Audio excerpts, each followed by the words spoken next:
सभी पुण्यात्माओं को मेरा नमस्कार।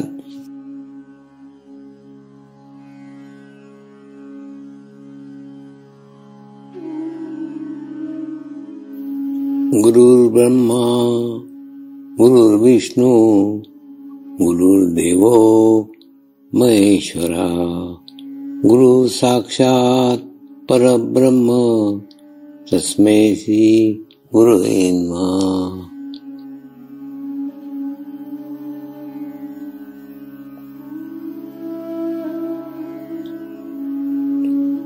ध्यान की उस स्थिति में जाएंगे जहाँ शरीर भाव पूर्णतः समाप्त हो जाता है।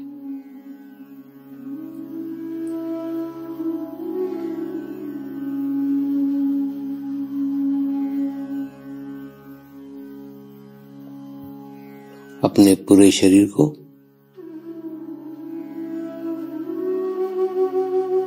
पूर्णतः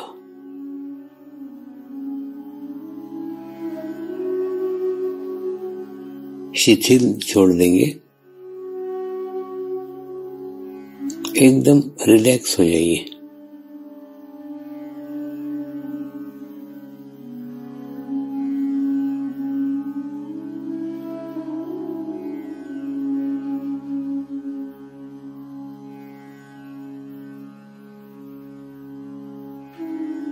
मेरे साथ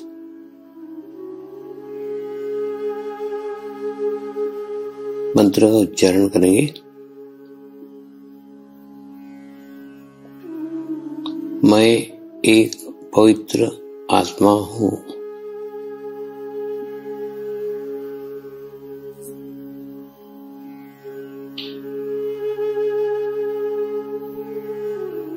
मैं एक शुद्ध आत्मा हूँ।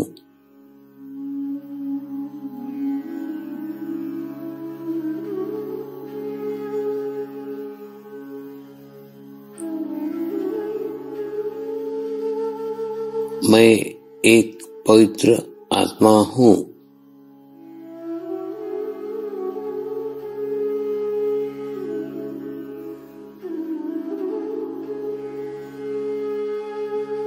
मैं एक शुद्ध आत्मा हूँ।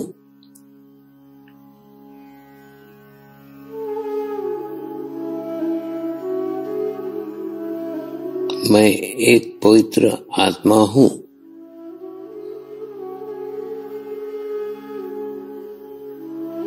मैं एक शुद्ध आत्मा हूँ।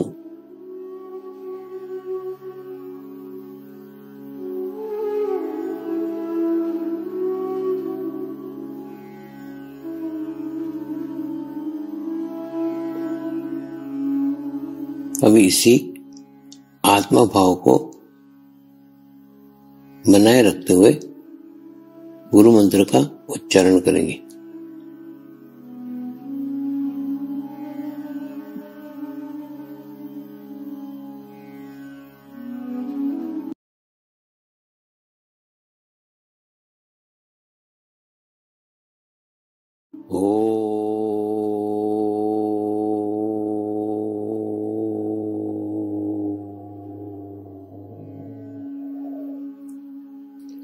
श्री शिव कृपानंद स्वामी नमो नमः।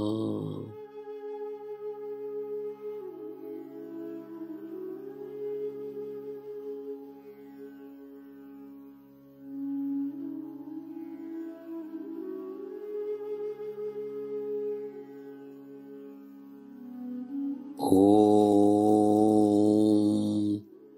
श्री शिव कृपानंद स्वामी नमो नमः।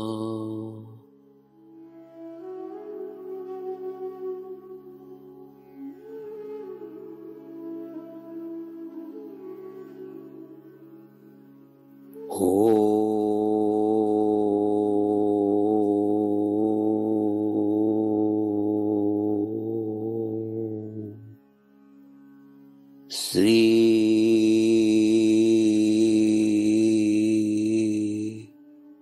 शिव कृपानंद स्वामी नमो नमः।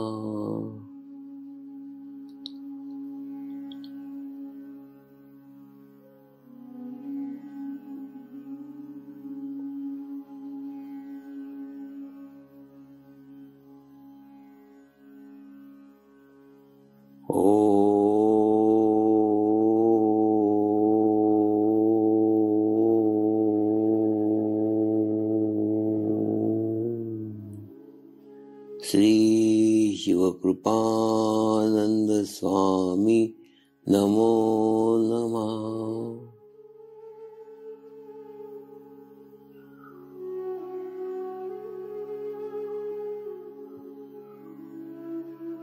ओम श्री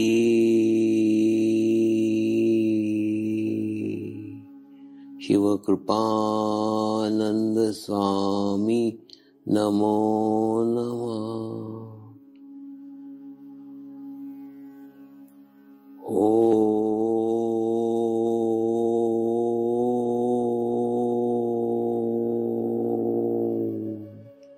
श्री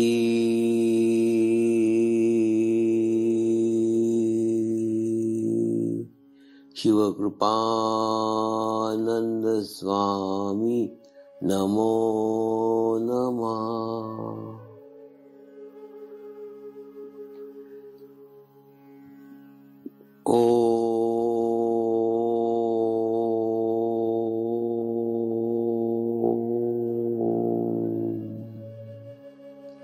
श्री शिव कृपानंद स्वामी नमो नमः।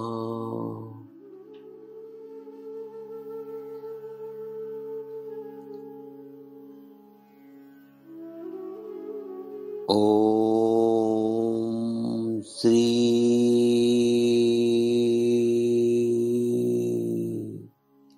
शिव कृपानंद स्वामी नमो नमः।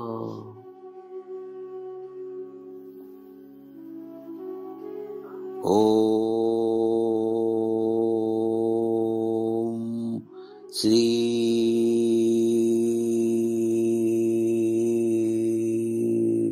शिव कृपानंद स्वामी नमो नमः।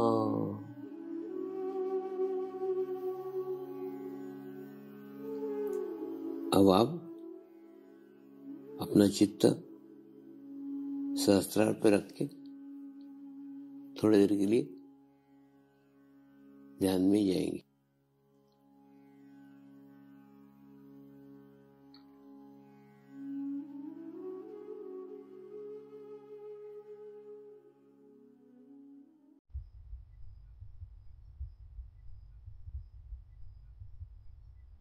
आए हुए सभी परमात्माओं को मेरा नमस्कार।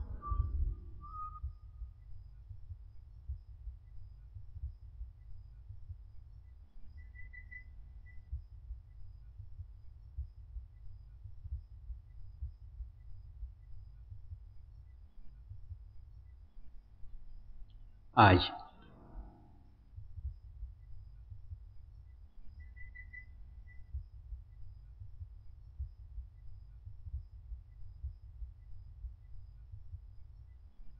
गुरु पूर्णिमा के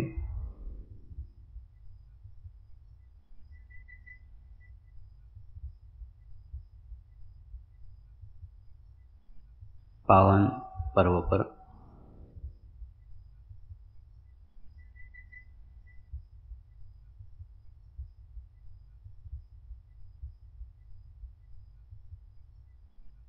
गुरुओं के सानिध्य में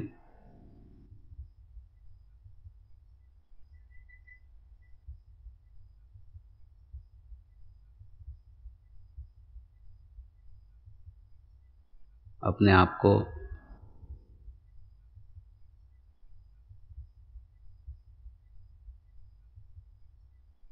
जानने का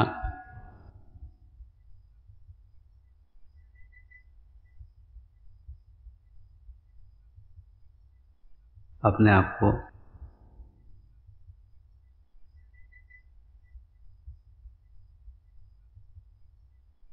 पहचानने का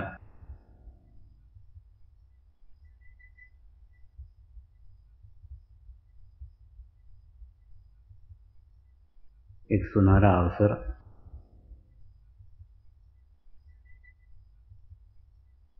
हमें आज मिला है।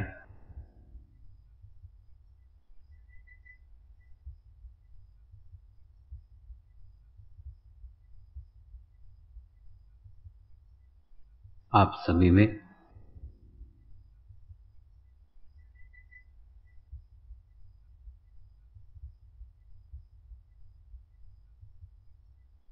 परमात्मा छुपा हुआ है।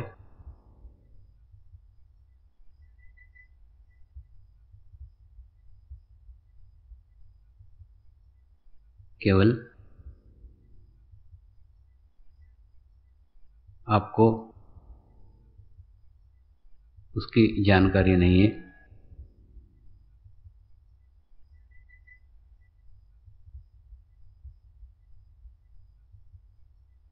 और मुझे उसकी जानकारी है।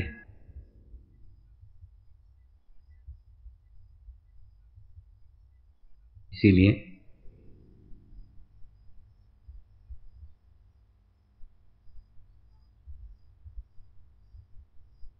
आपके भीतर के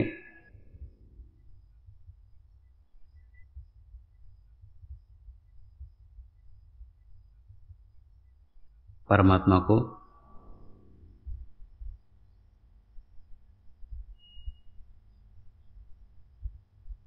जागृत करने के लिए, जगाने के लिए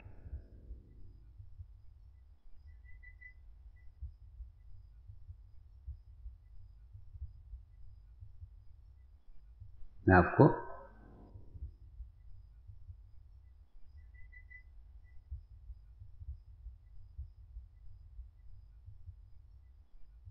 एहसास दिलाना चाहता हूँ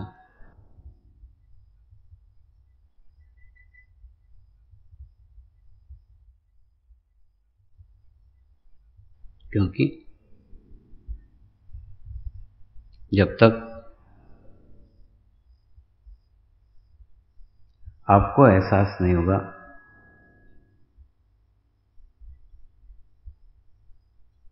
आपको अनुभव नहीं होगा,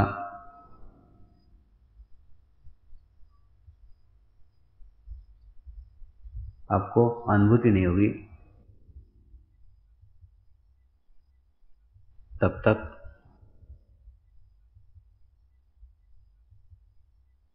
आप परमात्मा के करीब रह करके भी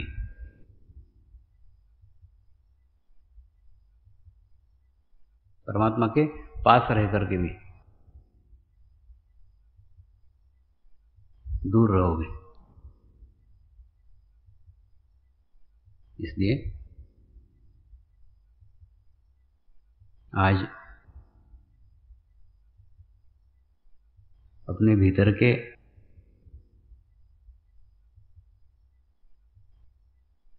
दरवाजे खोल लो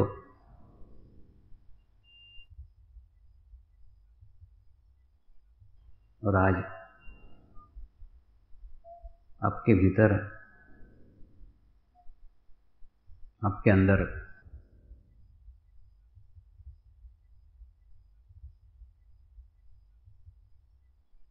जो परमात्मा आत्मा के रूप में बैठा हुआ है,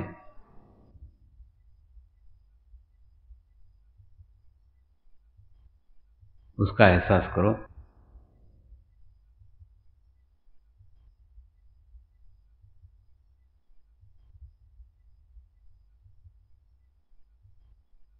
अपने आप को ही प्रश्न करो,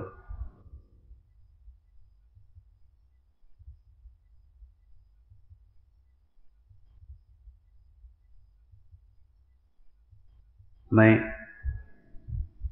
कौन हूँ?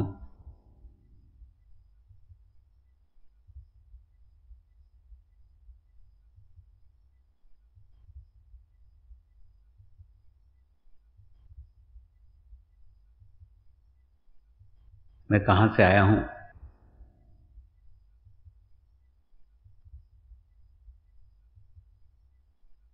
मेरा इस धर्मशाला में आने का उद्देश्य क्या है?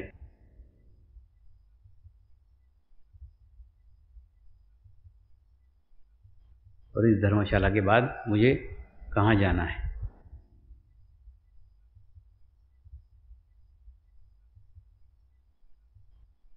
ये प्रश्न जैसे ही आप अपने आप से करोगे, आपका चित्त भीतर और भीतर और भीतर उतरते ही चले जाएगा।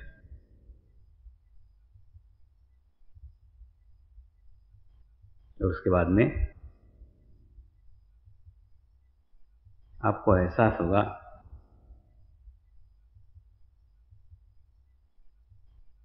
कि हम सब समान हैं, एक जैसे हैं।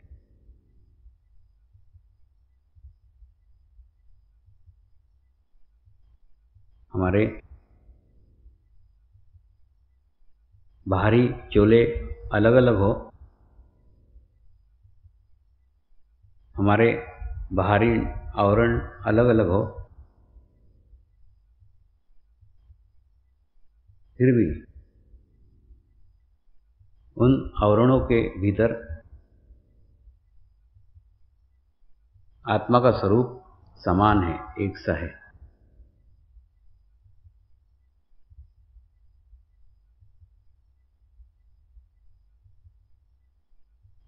मनुष्य की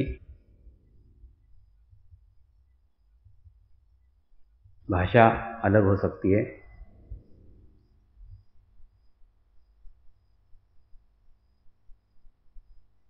मनुष्य के शरीर की जाति अलग हो सकती है, मनुष्य के शरीर का धर्म अलग हो सकता है, मनुष्य के शरीर का देश अलग हो सकता है, मनुष्य के शरीर में लिंग भेद हो सकते हैं, कोई स्त्री हो सकता है, कोई पुरुष हो सकता है।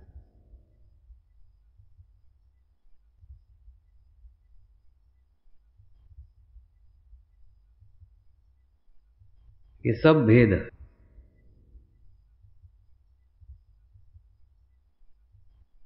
उस स्थान पर जाके समाप्त हो जाते हैं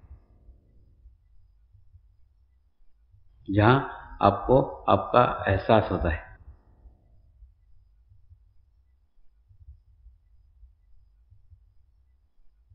लेकिन जब तक हमारे जीवन में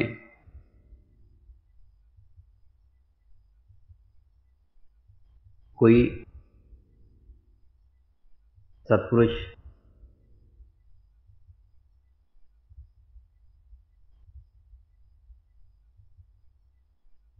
कोई महात्मा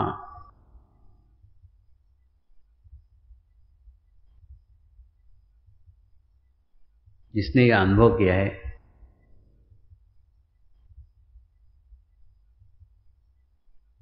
ऐसा नहीं आता, ऐसा आईना नहीं आता, ऐसा मिरर नहीं आता, तब तक हम परमात्मा को, हम परमेश्वर को बाहर ही खोजते फिरते रहते हैं।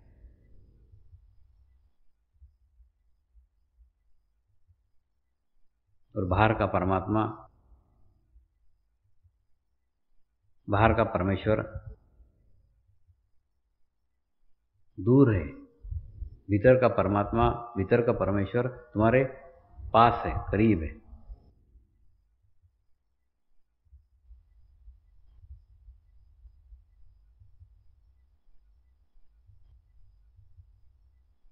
ऐसे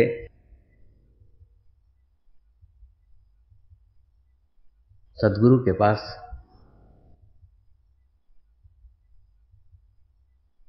ऐसे संत के पास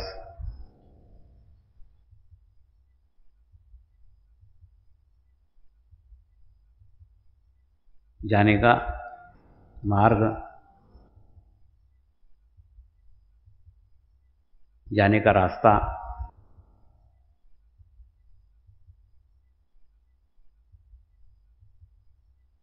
किसी समाधिस्थ गुरु के पास से जाता है।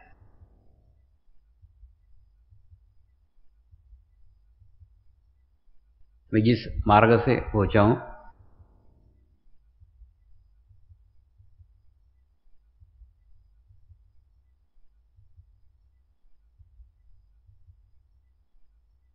वही मार्ग का ज्ञान, वही मार्ग का मार्गदर्शन अपने अनुभव के आधार पे मैं आपको कर सकता हूं।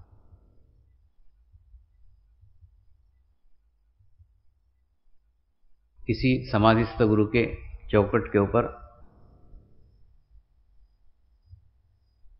जाकर आप आत्म अनुभूति मांगो,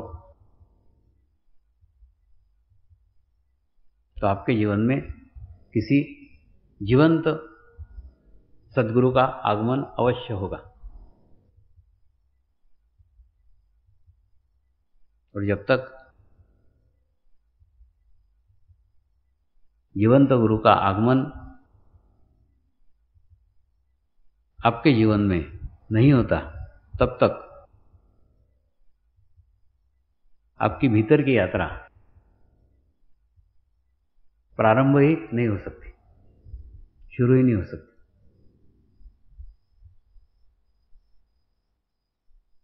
क्योंकि उसके सानिध्य में पहली बार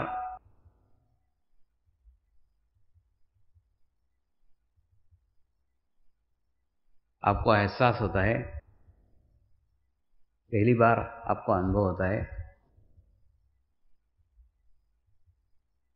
वो आत्म के अनुभूति का है। वो अनुभूति जो जीवन में कभी प्राप्त नहीं हुई, ऐसा अनुभव जो जीवन में कभी नहीं मिला, ऐसी शांति जीवन में कभी नहीं मिली, ऐसा आनंद जीवन में कभी नहीं मिला।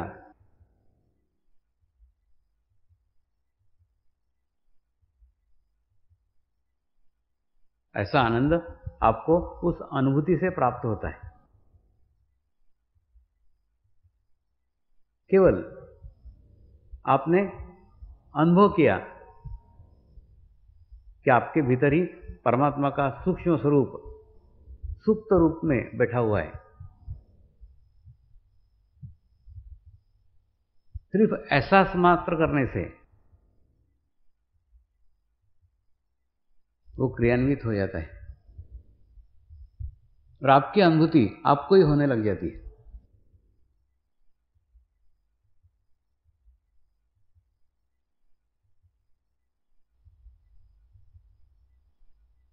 साधक ने अपना सारा चित्त, अपनी सारी एकाग्रता इसी अनुभूति पे केंद्रित करना चाहिए।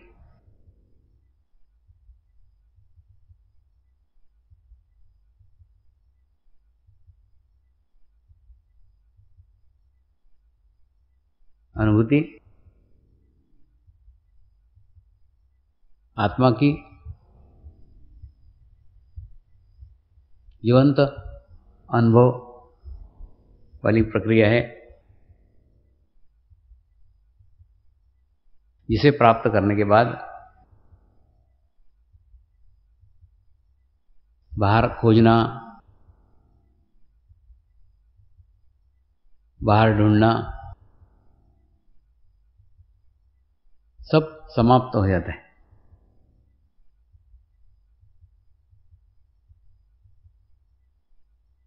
और ये अनुभूति आपको रोज नया ज्ञान, ये अनुभूति आपको रोज नई अनुभूति कराते रहती है। आपका सारा ज्ञान, आपके सारे आत्मा के अनुभूति साधना के माध्यम से आपको प्राप्त हो सकती है। इस मार्ग में नियमितता और सामूहिकता, ये दो ऐसे आपके रथ के दो चक्र हैं, जिन चक्रों के सहारे आपके आत्मा का रथ एक सुव्यवस्थित तरीके से चलते रहता है। और कब सुबह हो गई और कब शाम हो गई, इसका एहसास भी आपको नहीं होता। कल मैंने बताया था कि इस मार्ग में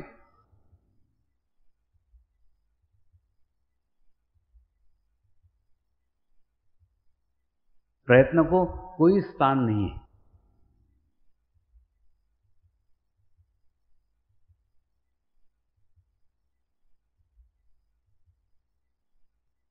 आपको थोड़ा ये अव्यवहारिक लगा होगा,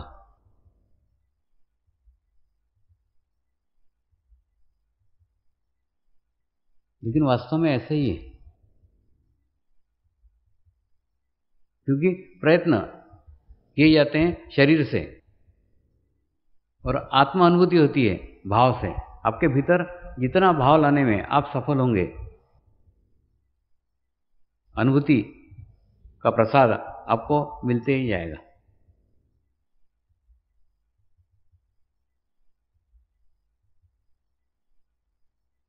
सारा चित्त, सारा ध्यान हमारा सामूहिकता पे होना चाहिए, कलेक्टिविटी पे होना चाहिए। अपने आप को ही प्रश्न पूछो, क्या मैं सामूहिकता के साथ जुड़ा हुआ हूं? क्या मैं नियमित ध्यान करता हूं? बस ये दो प्रश्न के उत्तर अगर हाँ में है तो आपके जीवन में कोई प्रश्न ही बाकी नहीं रहेगा, सब उत्तर मिल जाएंगे।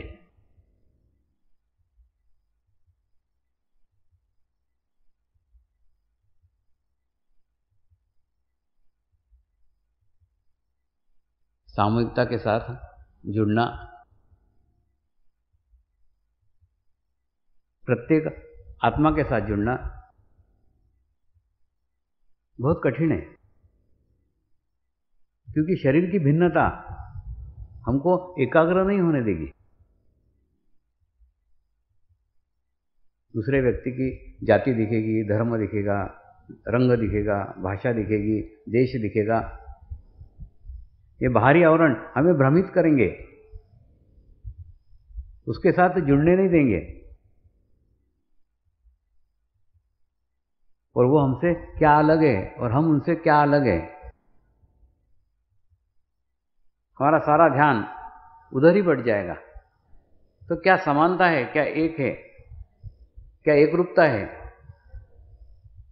उधर ध्यान ही नहीं जाएगा। इसी कठिनाई से बचने के लिए मैं आपको बार बार कह रहा हूं, आप सामूहिकता में ध्यान करो, आप कलेक्टिविटी में ध्यान करो। मैं बार बार सामूहिकता का जिक्र इसलिए कर रहा हूं क्योंकि मैंने मेरा सारा अस्तित्व सामूहिकता में बांट दिया है। तो आपको अगर मेरे साथ रहना है तो आपको सामूहिकता के साथ ही रहना पड़ेगा, कलेक्टिविटी के साथ ही रहना पड़ेगा। अगर आप कलेक्टिविटी में हो आप मेरे साथ हो, आप सामूहिकता में हो आप मेरे साथ हो, क्योंकि मैं सामूहिकता में हूं।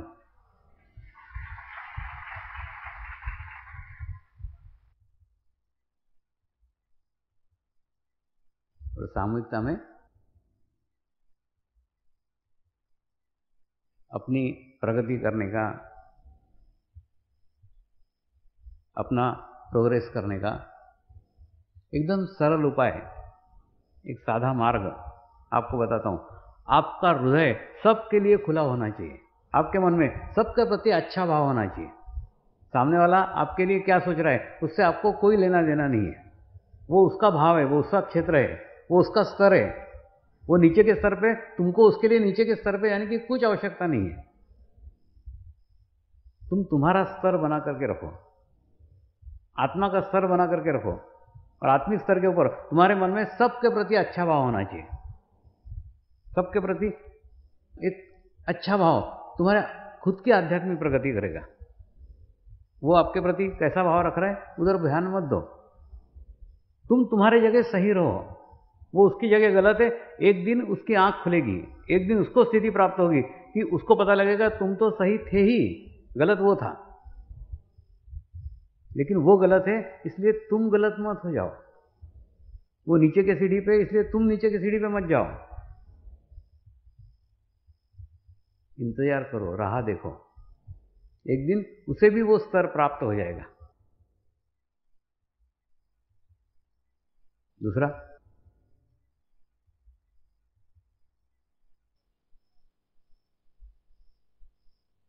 आपको आपके चित्त पे नियंत्रण करना आवश्यक है।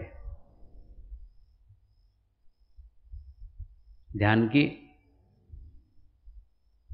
जैसे जैसे प्रगति होती जाएगी, ध्यान का जैसे जैसे प्रोग्रेस होते जाएगा, चित्त की गति और तेज होती जाएगी और मजबूत होगा। और उसके साथ साथ अगर नियंत्रण नहीं है तो हमें परेशानी हो सकती है।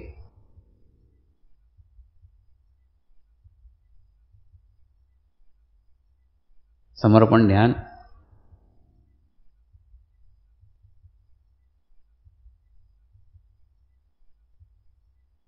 आठ सौ साल पुरानी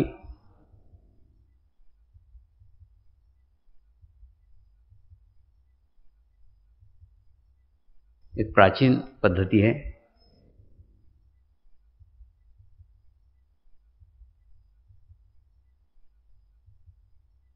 ये प्राचीन पद्धति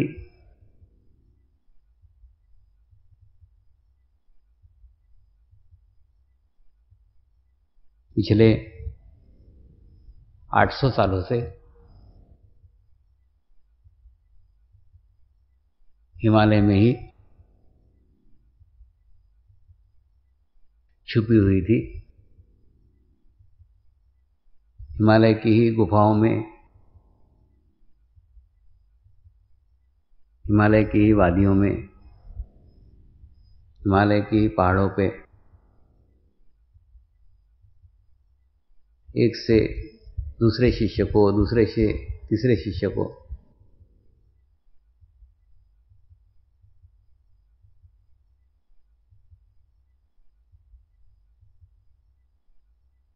दी जा रही थी।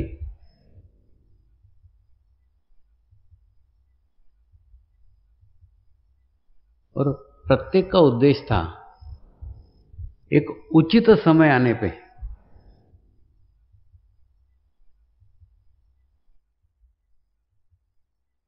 उचित समय से आशय तुम्हारा उचित समय, उनका तो उचित समय था ही, तुम्हारा उचित समय आने तक उनको संभाल करके रखना था। और जब तुम्हारा उचित समय आ गया, तुम्हारा सही समय आ गया, तब उन्होंने उस पद्धति को समाज को सौंपा है।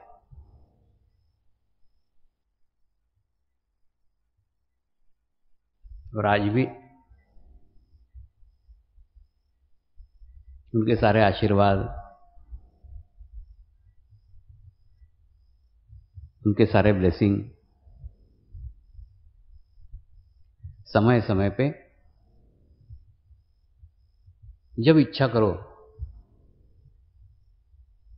तब प्राप्त होते ही रहते हैं।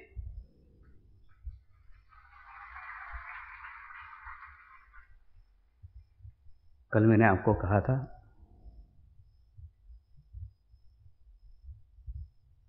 कि कल मेरे गुरु आने वाले हैं। वो बराबर आए, आज सुबह 4 बजे अमृत वर्षा के साथ आए।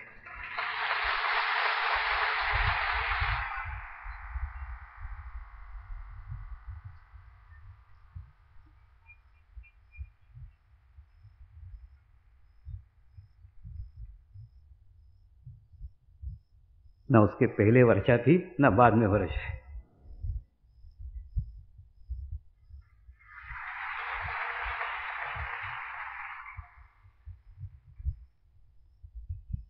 मैं तो उनके और आपके बीच की एक कड़ी मात्र हूं।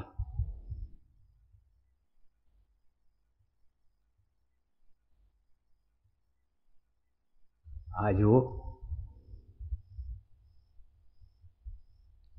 देने के लिए आए हुए हैं, लेने के लिए आप तैयार होना चाहिए।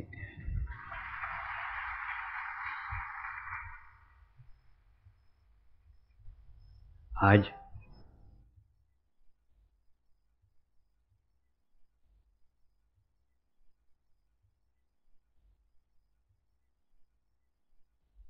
गुरु पूजा में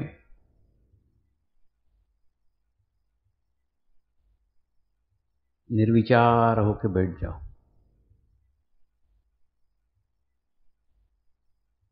सारी समस्याएं छोड़ दो। बहुत समस्याओं के बारे में सोच लिया तो भी तो हल नहीं हो रही, छोड़ ही दो। सारे विचारों को छोड़ दो, सारी इच्छाओं को छोड़ दो, सारी आकांक्षाओं को छोड़ दो।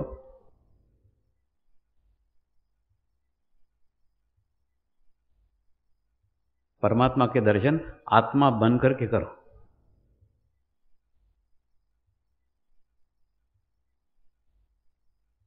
आज ये भी अनुभव लेके देखो। आज का अनुभव आपके जीवन में एक यादगार अनुभव रहेगा।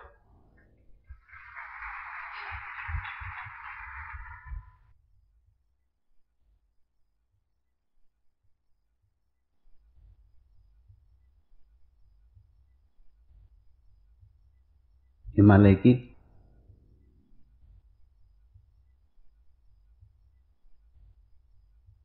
अपनी एक निजी संस्कृति है।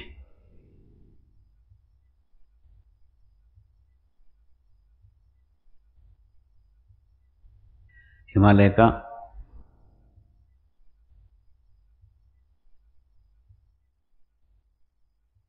अपना एक आवामंडल है।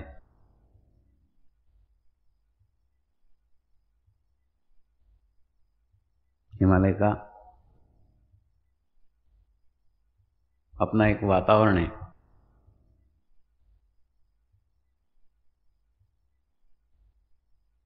वो वातावरण अनेक गुरुओं, अनेक संतों, अनेक महात्माओं, अनेक कैवल्य कुंभक योगियों के कारण सदैव बना ही रहता है। हिमालय में जाने का मार्ग एकांकी मार्ग है। एकांकी से आशय केवल जाने का रास्ता है, वापस आने का कोई रास्ता ही नहीं है, कोई मार्ग नहीं है। मार्ग इसलिए नहीं है क्योंकि वहां का अपना एक अलग विश्व है, वहां के अपनी अलग एक दुनिया है। उस दुनिया में जाके कोई दुनिया याद ही नहीं आती। कोई घर याद नहीं आता, कोई समाज याद नहीं आता, कोई गांव याद नहीं आता, कुछ याद नहीं आता। एक शून्य की स्थिति वहां जाके मनुष्य को प्राप्त हो जाती।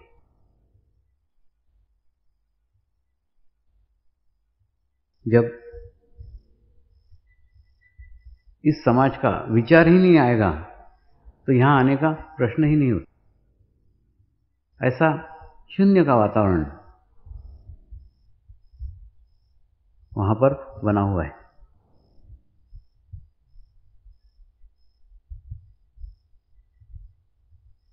हिमालय में जो लोग जाते हैं वो ये दुनिया छोड़ करके उस दुनिया में जाते ही इसलिए हैं कि इस दुनिया में नहीं रहना है। तो वापस आने का प्रश्न ही नहीं है। प्रत्येक का लक्ष्य वह गौरी शंकर का उच्च शिखर होता है।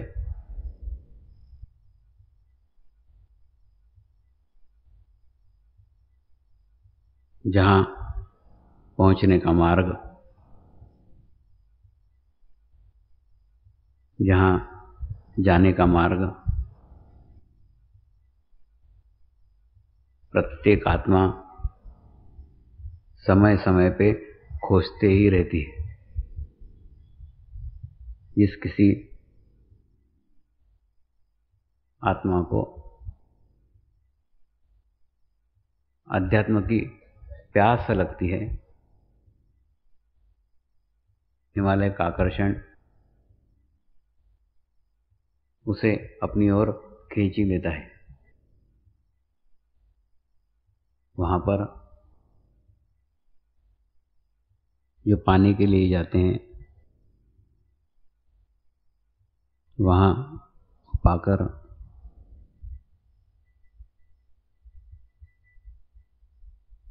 वहीं के हो जाते हैं।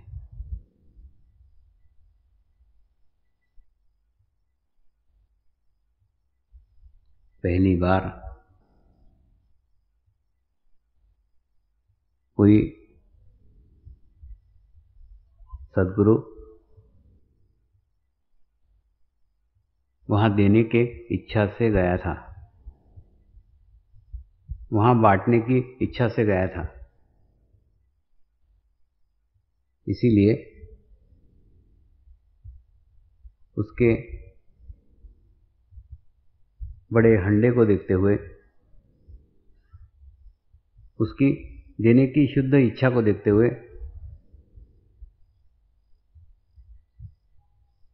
प्रत्येक गुरुओं ने उनके पास जो कुछ था वो सब कुछ निछावर कर दिया, सब कुछ डाल दिया।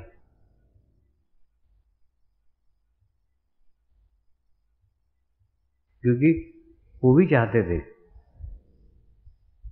कि उनका ज्ञान, उनकी अनुभूति उन आत्माओं तक पहुँचे जो आत्माएं हिमालय तक नहीं पहुँच सकती, हिमालय तक नहीं जा सकती। इसीलिए आज हिमालय उन तक आया है।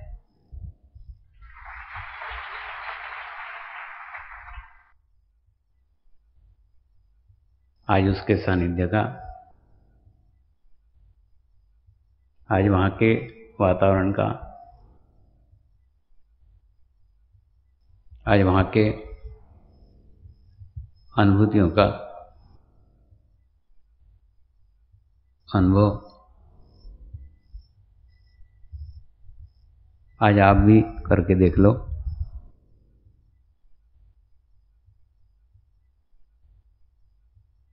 उसे देखा नहीं जा सकता,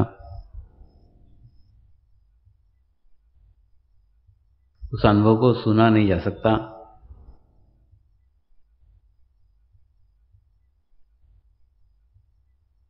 उस अनुभव को सुनाया नहीं जा सकता,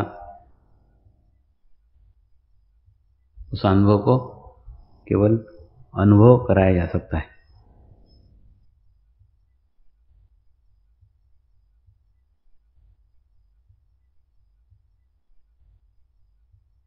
उस हिमालय के वातावरण में सद्गुरु का सानिध्य, सद्गुरु का हवामंडल अनुभव करना, अनुभूति करना जीवन का एक बिरला ही अनुभव है। सद्गुरु का अंग प्रत्यंग कुछ कहते रहता है, कुछ बोलते रहता है, कुछ अनुभव करते रहता है। उसका भव्य कपाल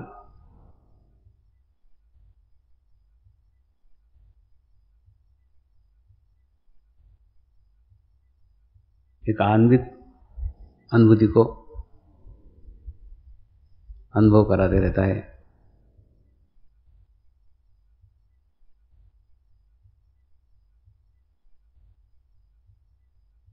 उसके कान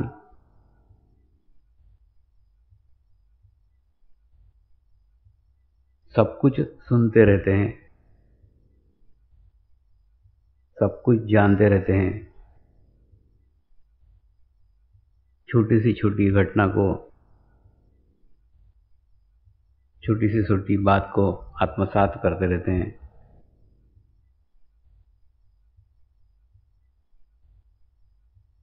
उसकी आंखें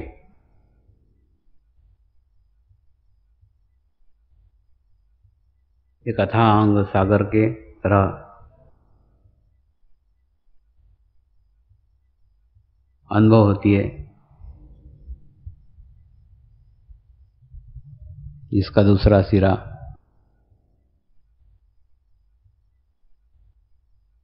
खोजना भी मुश्किल हो जाता है।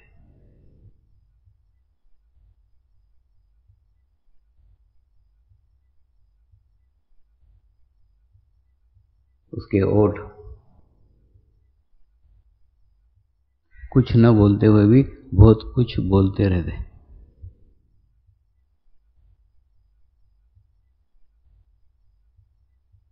उसके बाल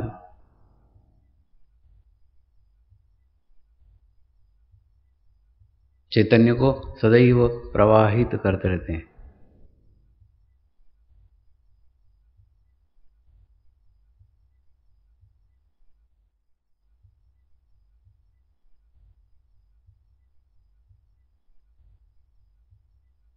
उसके कंधे मानो सारी मनुष्यता का बोझ ही अपने ऊपर लिए हुए महसूस होते हैं।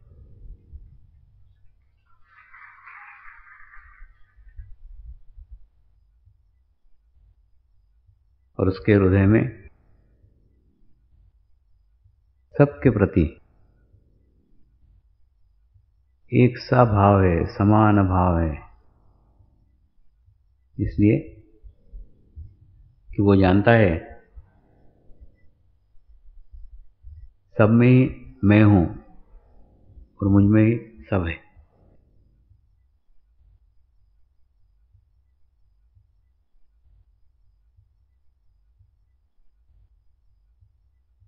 सद्गुरु का पेट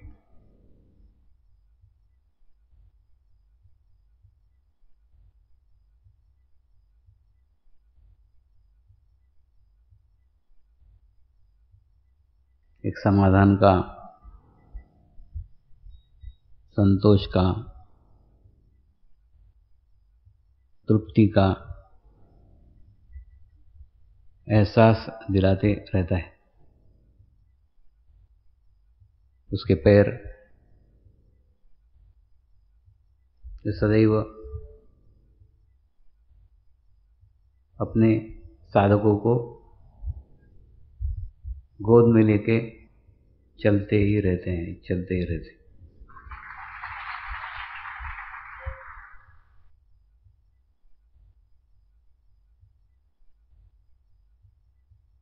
उसकी उंगलियां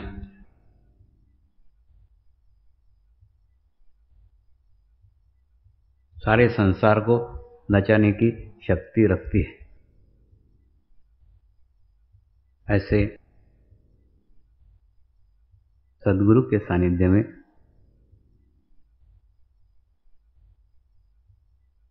ऐसे सद्गुरु के साथ एक क्षण बैठना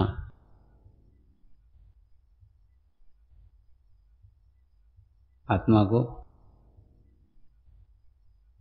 पुलकित कर देता है।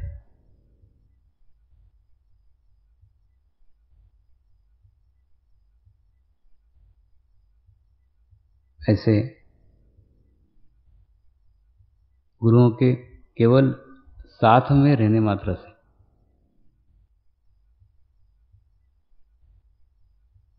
जो आशीर्वाद,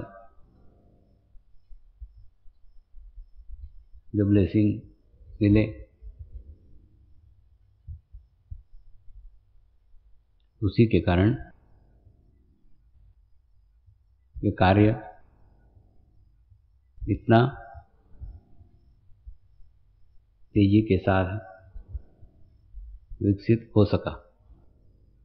मैं तो केवल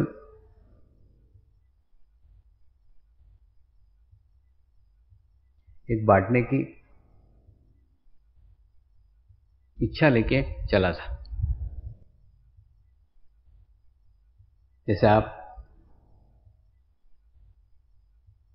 आपके जीवन में देखते हो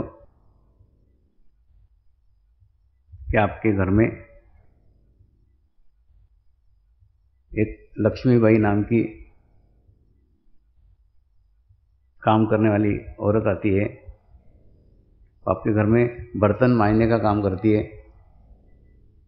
और साथ में अपने छोटे से एक बच्चे को भी साथ लाती है।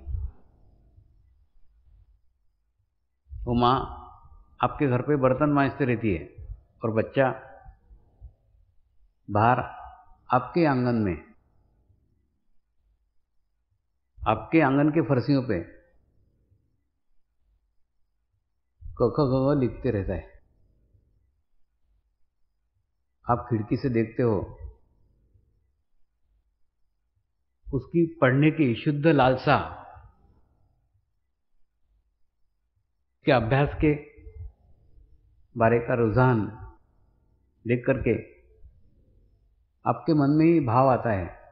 आप उसको एक स्लेट और एक पेन ला के देते हो, फिर वो और पढ़ता है। आप उसको पुस्तकें ला के देते हो, कॉपियां ला के देते हो, वो मांगता नहीं है, फिर भी आप देते हो। इसलिए देते हो कहीं तो भी आप आपकी आत्मसंतुष्टि करते रहते हो, क्योंकि आपको जीवन में जो नहीं मिला, आपके पढ़ाई में जो दिक्कतें आई, आपके पढ़ाई में जो परेशानी आई, आपको लगता है दूसरे को नहीं आनी चाहिए, तो आप उसको मदद करते हो। फिर वो बड़ा होता है, आप उसको कॉलेज में डालते हो, आप बोलते हो उसके कॉलेज का खर्चा मैं उठाऊंगा या मैं उठाऊंगी, जबकि वो मांगता नहीं है। तो कहीं तो भी आप ही उसके माध्यम से अपनी इच्छा पूर्ति करते रहते हो।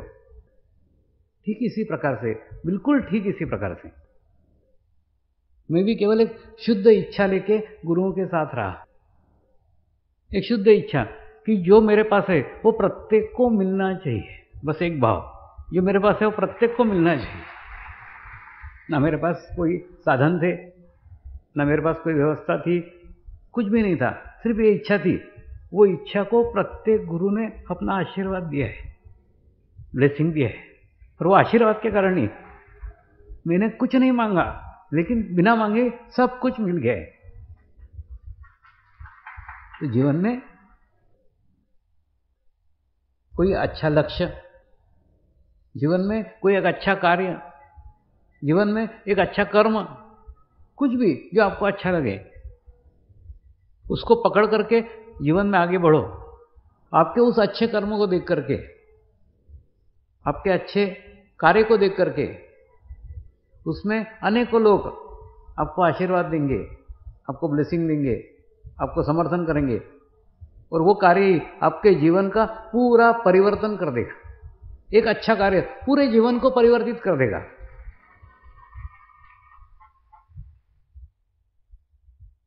उस अच्छे कार्य को गुरु खोजते रहता है, गुरु ढूंढते रहता है कौन से साधक में कौन सा अच्छा कार्य है, कौन सा अच्छा गुण है, जिस कार्य के ऊपर अगर चित्त रखा जाए तो वो विकसित हो सकता है, वृद्धिगत हो सकता है। गुरु वो मूर्तिकार है, जो मूर्तिकार प्रत्येक पत्थर में परमात्मा की अनुभूति करता है, परमात्मा के दर्शन करता है। प्रत्येक पत्थर के अंदर परमात्मा छुपा हुआ है, उसको खोजते रहता है। आपको नहीं दिखेगा, उसको दिखेगा। आप देखोगे, आप बोलोगे बड़ा सा पत्थर है, मूर्तिकार नहीं बोलेगा वो पत्थर है, बोले नहीं, उसके अंदर राम छुपा हुआ है, प्रकट करना बाकी है, मैं प्रकट करूंगा। वो धीरे धीरे धीरे धीरे धीरे सब पत्थर के बाकी टुकड़े निकाल देता है और उसके अंदर से एक राम की मूर्ति प्रकट हो जाती है। तो राम उसमें डाला क्या? नहीं, उसके अंदर भीतर छुपा हुआ था।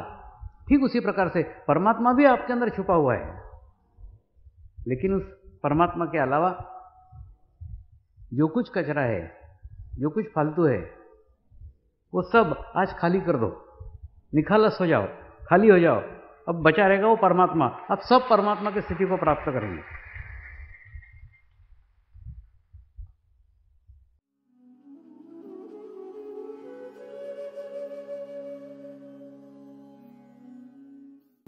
अब हम प्रार्थना करेंगे सभी आत्माओं की आत्म उन्नति हो, आध्यात्मिक प्रगति हो। यही हमारी प्रभु से प्रार्थना है। नमस्कार। जय आत्मेश्वर।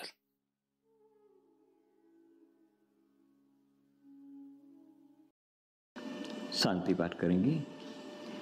ओम द्यो शांति अंतरिक्षगम शांति पृथ्वी शांति रापः शांतिरौषधयः शांति वनस्पतयः शांति विश्वे देवाः शांति ब्रह्म शांति सर्वगं शांति शांतिरेव शांति क्षमा शांतिरेधि। ओम शांति शांति शांति सर्वारिष्ट सुशांतिर्भवतु।